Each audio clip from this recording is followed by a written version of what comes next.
camera, right?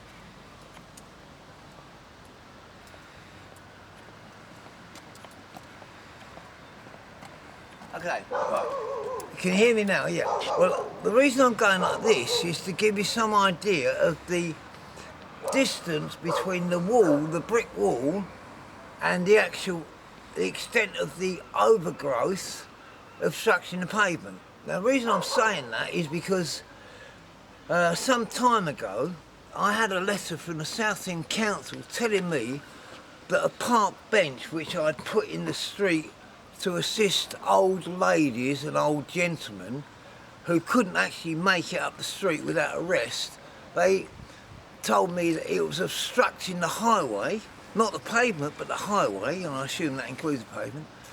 And it was a summarisable and finable offence that I had committed, and they told me if I didn't take it away within a certain period of days, I would be taken to court and fined and prosecuted.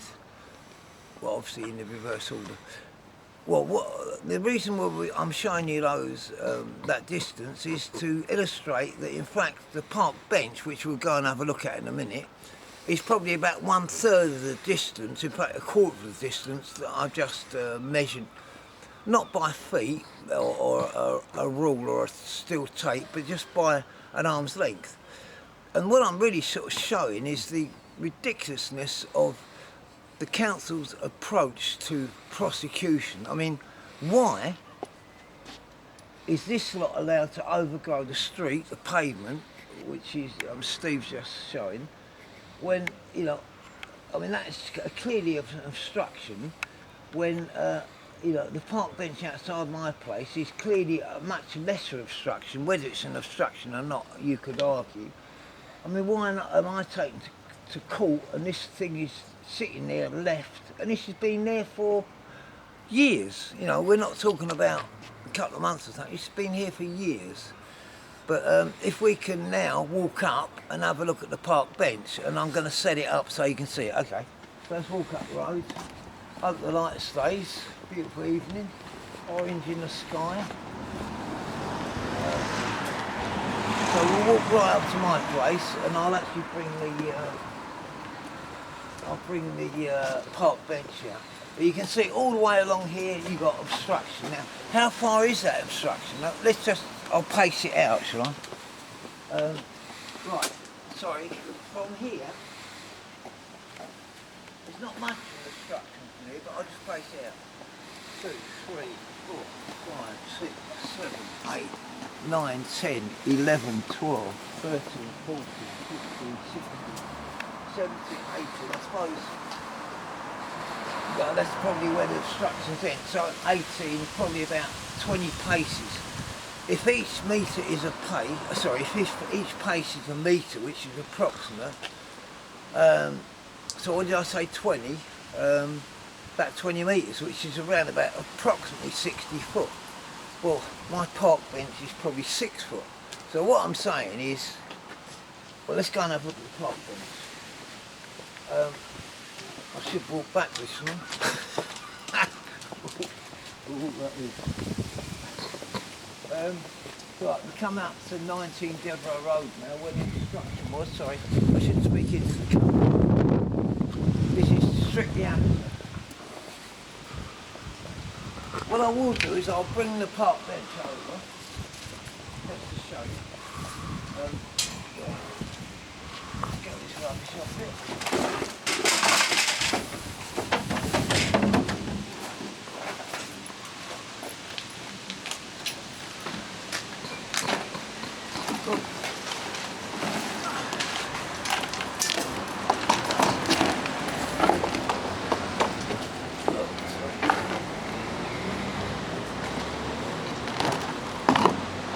All the way round, but I'm just going to turn it down.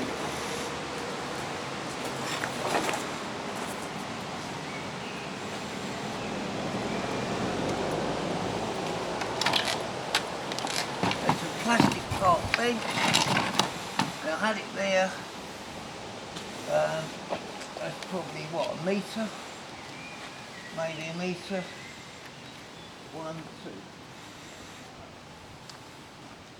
It's probably 1 metre wide by about 2 metres long, so 3 foot by 6 foot. Now I received a communication telling me if I didn't remove that, I would be prosecuted by the council for obstructing the highway. Okay? I couldn't even show the letter, but it's sufficient to summarise it verbally. But what I'm saying, I mean, you've seen the obstruction up there. What I'm saying is, why was I threatened with prosecution with a park bench that's obstructing the highway when this lot's obstructing the highway up there? Big question up there. I would humbly submit it's a clear case of victimisation of myself by the council purely for the sake of it. And this council I've previously sort of tongue-in-cheek called them the Southend Rogue Council, SOS. And they're rogues. I mean, they're dubbing me a rogue landlord when what I'm doing is taking in homeless people.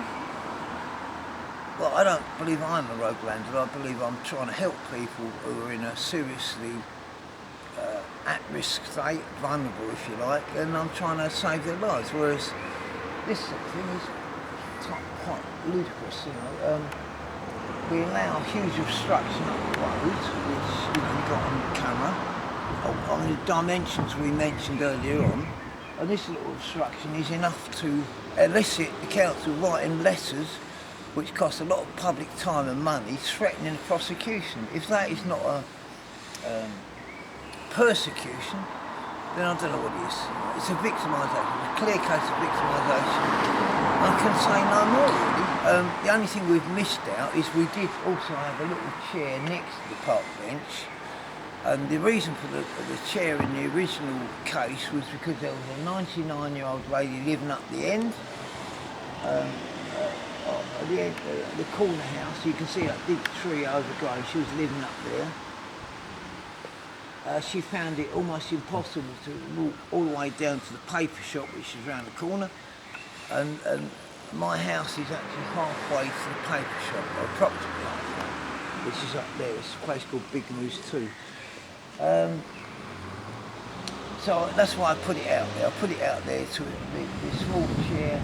I put it out there initially to assist her because she said she couldn't walk further.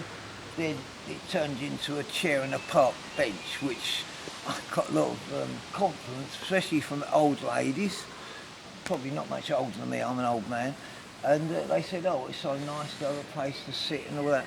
So effectively I was actually providing a public facility. The result is the rogue council comes helping the gentleman's helping an old lady. Yeah. But for helping an old lady, he gets a kick in the teeth. That's right. You get a threat of prosecution, which is effectively persecution. Okay, I suppose we can terminate the video now. Okay.